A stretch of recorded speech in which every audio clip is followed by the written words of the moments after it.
يا حبايبي عاملين ايه؟ حبايب مطبخ بودي وماسة، كل سنة وانتم طيبين ويا رب على طول متهنيين. النهارده بقى هنعمل حاجة حرشة جميلة كده، لزوم بقى العيد والعزومات والهادي بقى يا حبايبنا. هنعمل ايه بقى؟ الفسيخ البيتي المعتبر النضيف اللي في 5 ايام هتعمليه وهتحدي حبايبك بيه وهتعزمي برضه حبايبك عليه. هنجيب الفسيخة اللي خياشيمها حمرا زي الفل كده اهي، طول النهار حطيناها ولما نشفت خالص اهي شايفين ده مغسول كده من طول النهار وجايبينه وحاطينه. وهنحط ايه بقى المكون الاساسي ليه؟ الملح الرشيدي بيتباع عند اي حد، حاطين عليه شويه كركم مش كتير وشطه. تمام. نبتدي بقى تمليحنا بقى للسمك سهل جدا. نعمل ايه؟ تيجي من هنا كده تملي خياشيمه بالشكل ده. بصي خطوه بخطوه معايا، املي الخياشيم كده طول ما انت واقفه، املي كده اهو. هتاكلي احلى فسيخ ولا بتاع نبارو اللي بيجيبوه وبياكلوه.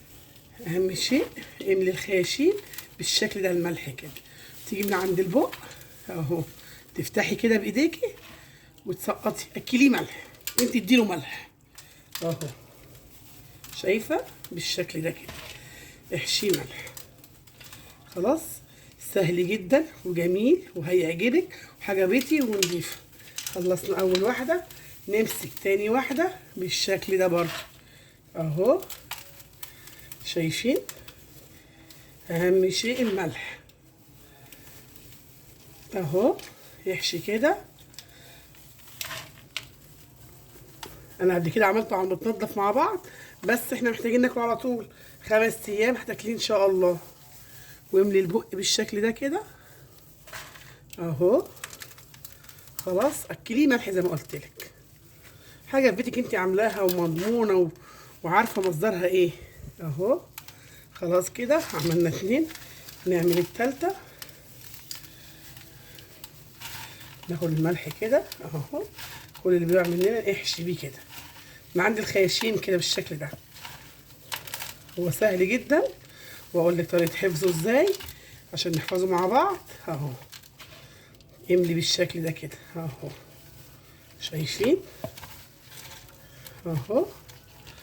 اهم شيء من هنا الخياشيم، نفتح البق من هنا كده اهو وننزل فيه الملح، شايفه اهو. ان شاء الله لما هاجي افتح عليها اوريهولكوا حاجه كده اللي هم بارك زبده، بس انا قلت اوريكوا عشان اللي عايز يجيب ويخلي للاعياد. في الحجم المتوسط دوت وفي الحجم الكبير، انا جايبه من ده ومن ده. دي تكمله ميزان يا جماعه، بس انا بحب الحجم الكبير اللي هيتاكل بسرعه. بجيب الحجم الوسط دوت لما اكون هقعد شويه عندي بيستحمل القعده يعني، لكن الكبير ده بيتخلي ال5 ايام وان شاء الله تاكلي منه زي ما عودنكم. ذكر الرسول صلى الله عليه وسلم، اللهم صل وسلم وبارك عليك يا حبيبي يا رسول الله صلى الله عليه وسلم. احشي كده ملح اهو. خلاص كده ناخد واحده كمان اهي برضو معانا، احنا بنعمل كله مع بعض اهو قدامكم علشان يبقى ايه، عارفه بتعمليه ازاي اهو. بناخد ده كده برضو ملح من هنا كده، احشي عند الخياشيم بالشكل ده. املي الخياشيم كده، امليها ملح كده اهو. الملح الرشيدي سيد الكلام في التخليل الفسيخ اهو، ابو الكلام. اهم شيء تدعموا القناه بتاعتنا واللايك الجميل وتدوسوا الجرس واللايك اللي بيسعدني عشان نوصل بيكم وليكم لكل حاجه حلوه ان شاء الله اهو. الخطوه اللي جايه بقى المهمه اللي هنعملها، هنجيب كيس واحده عكس اكياس اهي في الكيس اهو. حطي واحده كده وتروحي رشه الملح عليه كده اهو، وواحده بالشكل ده. طبعا انا بقول لك حطي الملح عليه اهو، تخليله هياخد تخليل اهو. حطي الملح عليه كده اهو زي ما وريتك، شايفه الملح ده كله اهو. بصوا بقى الخطوه المهمه اللي احنا عملناها دي، شايفين الملح اهو رشيناه وحطينا الشطه والكركم. نيجي بقى للخطوه المهمه قوي. هتمسكي بقى الطريقه دي، مش هتلفي واحده واحده بقى في حاجه. هتيجي تعملي ايه؟ احنا الجو طبعا ساقع مش حر. تمسكي دي كده خلاص. هنجيب كيسه بقى كبيره، كيسه كبيره بالشكل ده اهي. خلاص حطيناها كده. خلاص الخطوه دي المهمه اهي، قفلنا عليها حلو قوي. نيجي بقى للخطوه الاهم، كيسه كبيره كده طلعي بقى منها الهواء خالص كده اهو. خلاص طلعنا الهواء، امسكيها كده اهو بالشكل دي كده. خلاص تمام. هنجيب شنطه تاني ونلفها فيها. اهم شيء شفتي بقى اللفه عامله ازاي اهي، ميبقاش فيها. هنحطها في كيس تاني قدامكم اهو ونشيلها. هنجيب كيسه بقى نلبسها كده عكس الكيس بالشكل ده وتقلبي كده. شفتي بقى اصبح اللي فوق ايه تحت واللي تحت فوق، وتروحي غطاه كده. اهم شيء طلعنا الهواء اللي فيها. وفي علبه بقى تروحي حطاها. بوكسه انا عاملاها اهي. البوكسه دي انا عاملاها للفسيخ او الملوحه اللي انا بعملها او السردين. ليه بقى؟ دي خلاص عرفت ان دي اللي بعمل فيها، بغسلها ما بتبقاش ريحتها زفره قوي. هتيجي كل كام يوم. النهارده اهو خلاص حطيناها بالليل، بكره بالليل هتروحي ماسكاها مقلباها بالشكل ده كده. خلاص اللي تحت فوق واللي فوق تحت. يوم والتاني التالت هتلاقي ميه بتسرب لك في العلبه من تحت، هتروحي ماسكاها مصفياها.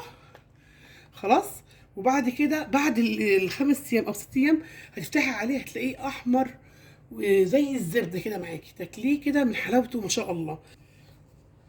وبرضه هحط لكم الفيديو التاني اللي انا عملته اللي كنت منضفه فيه، بس كان حجم الفسيخايه كان اقل من كده. كنت انا فتحته ونضفته وعملته. هسيب لكم برضه اللينك بتاعه بتاع الفيديو في صندوق الوصف بتاع القناه بتاعتي، بتاع الفيديو اللي هينزل ده ان شاء الله، وهتشوفيه. ده ما شاء الله عليه، ده يعني لا ليه زفاره. طبعا احنا غسلينه من الصبح وحطيناه صفه من الصبح بالليل. في ناس بتخليه ليله كامله بره، لا بس هو حلو الحمد لله كده كويس. بتخليه طول النهار بره وتروحي ماسكاه خلاص نشف مبقاش في اي حاجه. نجيب بقى الملح الرشيدي بالشطه بشويه الكركم ونحشي الخياشيم زي ما قلت لك، وتروحي حاطه الملح في البق وفي الخياشيم تمام. وترشي في الارضيه ملح، وتروحي حاطه واحده خلف خلاف، يعني واحده الوش ده وبعدين الوش التاني، وتروحي رشه الملح بتاعك. ونفس العمليه تتكرر لما تخلصي الكميه اللي انت عايزاها، كيلو 2 كيلو. طبعا احنا بنعلم عرايسنا وبناتنا اول ما بيعرفش يعمل الفسيخ في البيت.